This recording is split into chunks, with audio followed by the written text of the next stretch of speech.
Under the cover of fog, when visibility dropped and silence felt deceptive, Russian assault units made their move.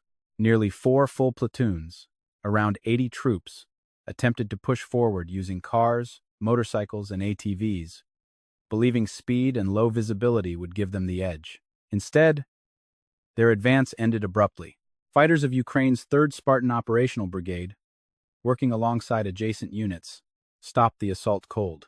The enemy personnel were eliminated, and their equipment was destroyed before they could gain ground. What was meant to be a breakthrough turned into another failed attempt, adding to a growing list of losses that continued to define this front. This is not an isolated incident. It is part of a much larger and far more complex fight unfolding along one of the most difficult stretches of the front line. To understand what is really happening there, we turn to someone who sees the situation from the inside. Joining the nationwide broadcast is Bogdan Janusz, Deputy Commander of the Airmobile Battalion for Personnel Psychological Support of the 79th Separate Air Assault Brigade, operating in the Tavria sector. His perspective offers a clear picture of the operational reality, beyond official reports and daily statistics. As the conversation begins, the focus immediately shifts to the Pokrovsk front, a sector the General Staff identifies as having the highest number of combat engagements right now. The question is direct and unavoidable. What is the real situation on the ground, where the fighting is at its most intense? How is the enemy behaving, and how aggressive are their assaults? Janusz clarifies something important right away. Ukrainian forces in this area are not simply holding defensive positions. They are actively conducting search-and-strike operations in and around the settlement of Mednerad. This distinction matters because it shows that the situation is not static. The enemy is constantly trying to infiltrate, constantly delivering fire strikes on the settlement, the surrounding areas, and most critically, on logistical routes. These supply lines are a priority target, because disrupting them can slow operations and weaken resistance. Despite these harsh conditions, Ukrainian units continue to carry out their missions effectively. According to Janusz, the statistics speak for themselves. Enemy casualties along infiltration routes continue to rise, indicating that these tactics are being identified and countered with increasing success. When asked about the intensity of the fighting, the answer reveals a pattern of unpredictability. The enemy does not rely on a single method. Instead, they cycle through various approaches, sometimes bordering on outright recklessness. Janusz describes a recent incident where Russian troops attempted to rush directly into the center of the settlement in a civilian passenger car. The attempt was short-lived. An FPV drone ended the maneuver almost immediately, turning what may have been intended as a surprise move into another failed gamble. More commonly, however, the enemy operates in small groups. These groups, usually 3 to 5 soldiers, move under the cover of artillery fire, reconnaissance drones, and drones dropping munitions.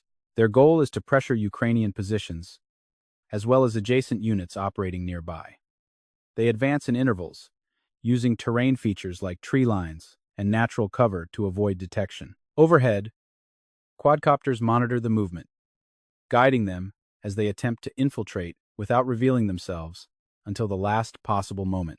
In many cases, the objective is not even a full assault. Sometimes it is simply to reach a location, mark their presence, and claim progress. As Janusz puts it bluntly, they move in, put a metaphorical red dot on the map, and declare the settlement captured, even when the reality on the ground tells a very different story. And yet, as the fighting continues, one critical question remains unanswered. How does the enemy adapt when they know they are constantly being watched from the air? That question about adaptation is no longer theoretical. It has become one of the defining features of this campaign. When Russian infantry realizes they are under constant surveillance from Ukrainian drones, their behavior changes, and not always in ways that make them more effective. According to Bogdan Janusz, the enemy has tried a wide range of camouflage tactics during operations around Mednerad, some of them clearly crossing established rules of warfare. Early on, there were cases where Russian soldiers attempted to move in ordinary civilian clothing, an obvious violation meant to blur the line between combatants and non-combatants. Over time, those tactics evolved into something different but no less deceptive. Now, Janusz explains, they often wear camouflage or mixed uniforms without any insignia at all. No armbands, no tape, no visible identifiers of any kind. The intention is clear: to make identification harder, delay reaction time, and exploit even a moment of hesitation. These soldiers move through tree lines, ruined buildings, and broken terrain, using destruction itself as cover. After spending time in combat conditions, uniforms naturally become dirty, torn, and faded, which further complicates visual identification from a distance. This effect works in both directions, making observation harder overall, but it does not change the underlying reality of the battlefield. From tactics, the discussion shifts to something far less visible, but equally decisive: psychology. Janusz, whose role focuses on personnel psychological support, is asked to assess the mental and emotional state of those fighting on both sides of this front. His answer is careful and grounded in observation. On the Russian side, he says, there is a clear pattern depending on which units are involved. Some formations consist of trained professionals with experience and specific skills. Others make up the bulk of the assault forces, used for infiltration and frontal attacks. These are often mobilized personnel or individuals drawn from penal units, for whom participation in combat is not a choice but the only available option. Motivation among these groups varies sharply. For many, Janusz notes, ideology plays little role. Their primary motivation is financial. Money, and the promise of a temporary escape from economic hardship, becomes the driving factor. He describes it as a kind of short-lived social elevator, pulling someone out of poverty or isolation with the illusion of opportunity. But that path, he emphasizes, rarely lasts long. At the same time, Janusz warns against dismissing all Russian units as unmotivated or incompetent. That would be a serious mistake. There are professional occupiers among them who understand their craft and operate with discipline. These individuals are not to be underestimated. Treating them lightly, or assuming they lack capability, would create dangerous blind spots. And in war, those mistakes are often paid for immediately. When the focus turns to Ukrainian servicemen, the contrast becomes stark. Motivation here, Janusz explains, comes from a fundamentally different place. Ukrainian soldiers are defending their own land. That single fact reshapes everything. There is no real comparison between fighting for money and fighting for home, family, and survival. This motivation is not abstract. It is deeply personal, reinforced daily by the destruction of towns, the loss of loved ones, and the reality of what is at stake. That does not mean conditions are easy. Janusz is clear about that as well. Combat fatigue is real. Harsh weather, including severe frost, adds another layer of difficulty. Fighting in extreme cold drains energy, slows movement, and tests endurance. Yet despite all of this, Ukrainian soldiers continue to carry out their missions, and they do so effectively. Their persistence is not driven by illusion or pressure, but by a clear sense of purpose. At its core, Janusz says, their motivation is rooted in righteousness. They are defending their homes from a neighboring force that crossed the border, initiated violence, and brought destruction with it. That understanding sustains morale even under the most difficult conditions. From there, the conversation moves toward Janusz's specific role on the battlefield. What does psychological support look like in active combat zones? What can realistically be done on the front line to support soldiers under constant pressure? And most importantly, what actually helps when the stakes are this high? Janusz answers without hesitation, because this is not abstract theory for him. It is daily work. Psychological support, he explains, is never built on a single method.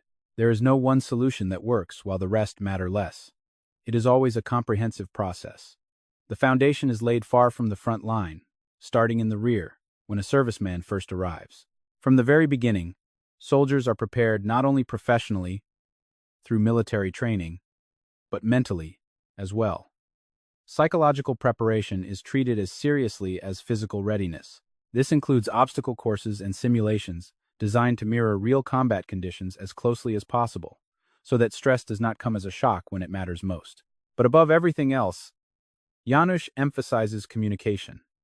In his experience, communication alone solves up to 80% of problems. Talking to people, staying close to them, not distancing yourself as a commander or specialist, that is what creates trust. Without trust, there are no results. Simply lining people up, giving orders, and expecting obedience no longer works, especially in modern warfare. What works is constant, methodical interaction with personnel, real conversations, and visible support. He refers to Maslow's hierarchy of needs to explain this approach. Until basic human needs are met, there is no point in demanding higher levels of performance. Soldiers must feel cared for, supported, and understood before anything else can be expected of them.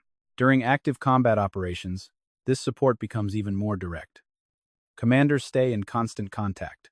Soldiers hear familiar voices over the radio, and if they don't, it often means that the commander is already on the way to their position to help in person.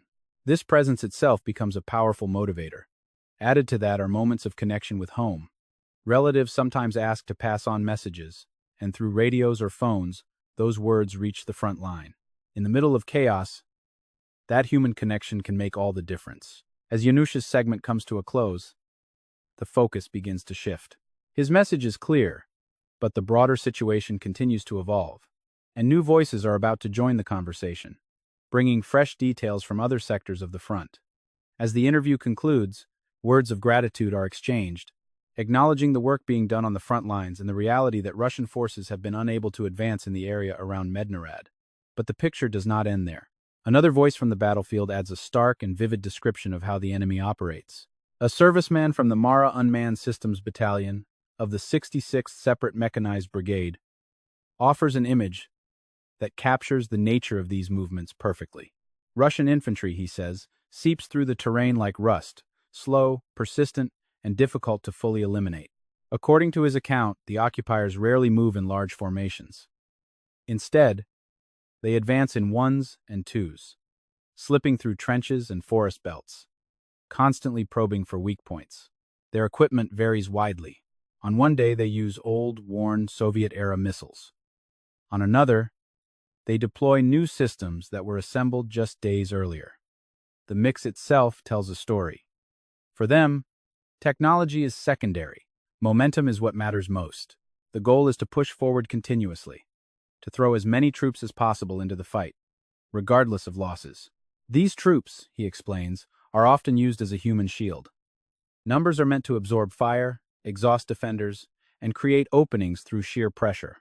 This assessment is echoed by Olena Rozvadovska, head of the planning group of the Mara Unmanned Systems Battalion of the 66th Separate Mechanized Brigade, named after Prince Mstislav the Brave. Her role involves analyzing patterns, and the pattern she sees is one of relentless attrition. The broader situation across the front reflects this intensity.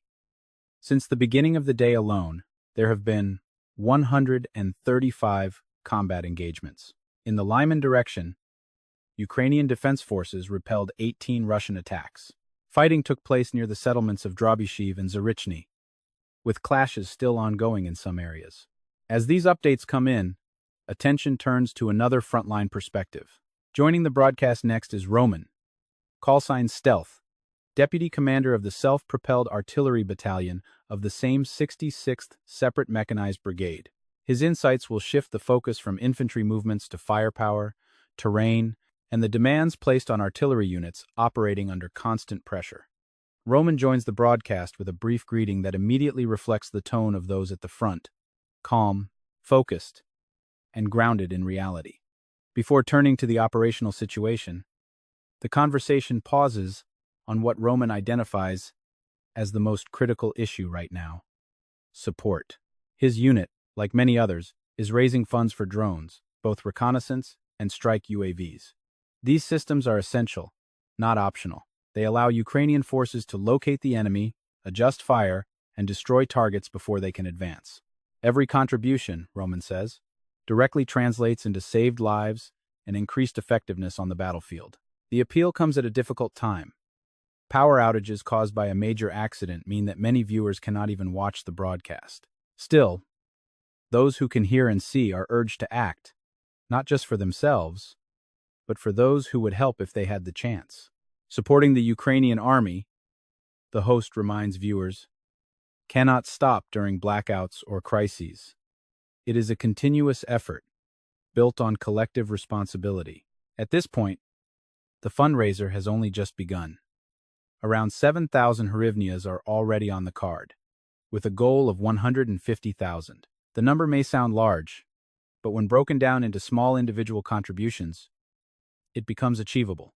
Scan the QR code, send what you can, 10, 20, or whatever is possible. Every amount matters when it supports those holding the line. With that appeal made, the conversation turns back to the battlefield, and Roman is asked to describe the situation in the Lyman direction as it stands now. Roman explains that compared to a few months ago, the situation in the Lyman direction has become somewhat more stable, though stability does not mean safety.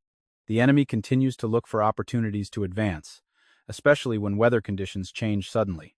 Poor weather often triggers increased activity, with Russian forces sending small groups forward in an attempt to push closer to Ukrainian positions.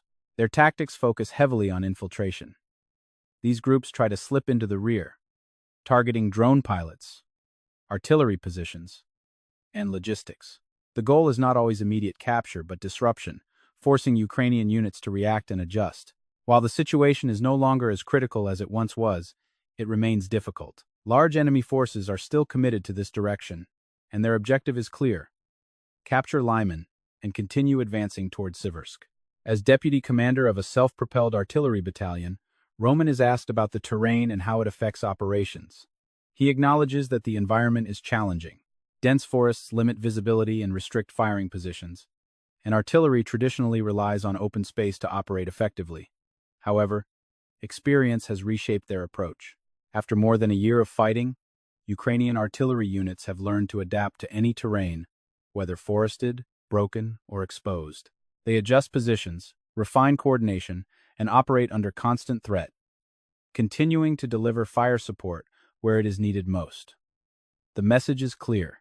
Despite difficult terrain, persistent enemy pressure, and shifting conditions, Ukrainian forces remain in control, adapting, resisting, and holding the line with determination shaped by necessity and experience.